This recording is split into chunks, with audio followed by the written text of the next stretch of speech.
반갑습니다. 여러분의 몸값을 쭉쭉 올려드리는 세일즈 멘토 심길구입니다.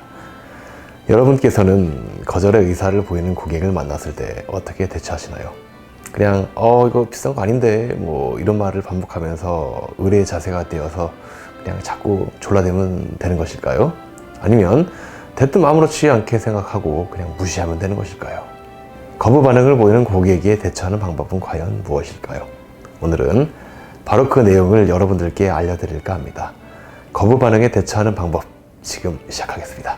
고객을 마주하다 보면 무시할 수 없는 진짜 거부 반응도 분명히 있습니다. 판매를 성사시키기 위해서는 이 거부 반응들에 직접 맞서야만 합니다. 다음과 같은 기본적인 거부 반응은 어느 판매 분야에서나 가장 일반적으로 맞닥뜨리는 것들이죠. 비싸네요? 돈이 너무 많이 드네요. 생각했던 것보다 많이 비싸요. 딴 데선 더 싸던데요? 라고 하는 것들이 포함되겠죠. 어쩌면 우리들의 고객은 정말로 물건을 살 만한 여유가 없을지도 모릅니다. 이 점을 간과해서는 안 됩니다. 유도만 잘하면 진실은 드러나기 마련입니다. 고객의 말이 진실이라면 좀 더 낮은 가격의 차선책을 제시할 수도 있습니다. 고객들이 거절하는 대표적인 이유가 무엇인지 아십니까? 대부분 그들은 살만한 여유가 없다고 말하는 것뿐입니다. 아니면 우리 제품이 아주 좋다는 것을 충분하게 어필하지 못했거나요. 사람들이 어떤 물건을 정말로 원하거나 돈을 지불하고 살 만큼 가치가 있다는 것을 납득했을 때에는 경제적 문제만 해결된다면 가격에 대한 거부 반응은 사라지게 됩니다. 고객들은 이렇듯 몇 가지 대표적인 이유를 들어서 거절하는 경우가 대부분인데요. 가격에 대한 거부 반응을 다루는 방법은 어떤 것이 있을까요? 그 방법은 다음과 같습니다.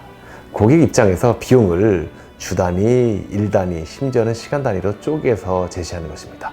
예를 들어 360만 원짜리 상품을 월 30만 원, 아니면 하루 만 원씩 이런 형태의 이야기로 풀어가면서 부담이 안 되게끔 하루에 만 원이면 된다고 얘기할 땐 360만 원 덜컥 내는 것보다는 낫잖아요. 적어도 1년 쓸 거 아닙니까? 라고 하면서요. 예를 들어서 이런 이야기를 한번 해볼게요. 자동차를 사러 갔습니다. 중고 자동차를 사러 갔는데 똑같은 모델이 있어요. 근데 가격이 200만 원 정도 차이 나는데 상태가 훨씬 좋은 겁니다. 이때 가격이 조금 부담이 되지만 이걸 사고 싶은 고객의 마음도 있고, 그렇지만 이왕이면은 저렴하게 사고 싶은 고객의 마음, 이 두 가지가 공존할 겁니다. 이때 조금 더 비싼 200만 원 정도 더 비싼 차를 팔아야 하는 상황에 있는 영업인이라면 어떻게 하는 것이 좋을까요? 이렇게 얘기할 수 있겠죠. 고객님, 이 차를 구매해서 갖고 가시면 적어도 최소한 5년은 타지 않겠습니까? 자, 그럼 따져보자고요.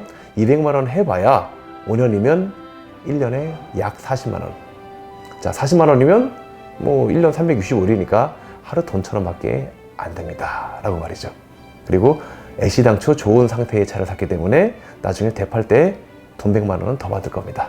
그렇게 본다면 딱히 200만 원 차이라고 볼 것도 없이 그냥 거저 좋은 차 가져가는 것과 다를 바가 없을 것 같습니다. 라고 말이죠. 또 다른 예시를 한번 들어볼게요. 복사기 영업인이 다른 회사 제품보다 200만 원 정도 더 비싼 모델을 팔고 있다라고 가정을 해볼게요. 이 경우에 고객이 새 복사기를 사기로 결정을 내렸기 때문에 현재 이 가격이 얼마인지에 대한 것보단 경쟁 모델에 대한 차액인 200만 원에 대해서만 언급하도록 하겠습니다. 영업인은 이 복사기의 사용 기간을 예컨대 10년으로 잡고, 자, 10년 동안 아까 그 차액이었던 200만 원 이걸 나눠보는 거죠. 그럼 1년에 20만 원 정도 계산이 될 것이고, 주 5일 근무로 계산할 경우 그 차액은 겨우 하루에 돈 1,000원이 안 되겠네요. 결국 차액이 200이긴 하지만 따지고 보면 하루 1,000원 정도밖에 되지 않는다. 그런데 이것 때문에 절약되는 게 얼마나 이 많은 금액이 절약되는가, 이렇게 이야기를 할 수 있게 되겠죠.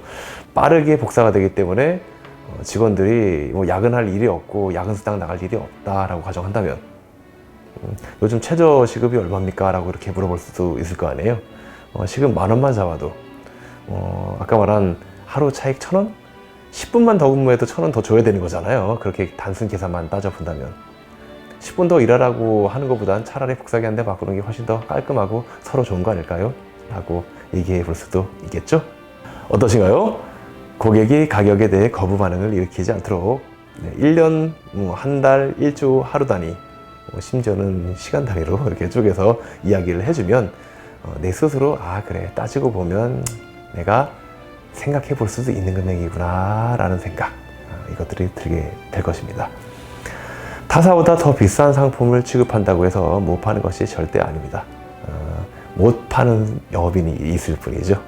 네, 자 그럼 방법은 나왔습니다. 우리가 해야 할 것은 무엇인가요? 우리의 상품을 가격이 뭔가 비싸 보이지 않게끔 쪼개고, 또 혹은 경쟁 상품과의 차액을 가지고 쪼개면서 그게 뭔가 크지 않은 보잘것없는 금액임을 고객 스스로 느낄 수 있게끔 하는 멘트 만들어 볼까요? 혹은 구매로 인해 어떤 이득이 얼마만큼 돌아오는지, 얼마나 손해를 절감할 수 있는지, 이런 이야기를 멘트로 짜보겠습니다. 자, 영상 마치고 다 같이 영업하는 분들과 함께 공부 시작하겠습니다. 지금까지 여러분들과 함께하는 셀즈 멘토 심길후였습니다.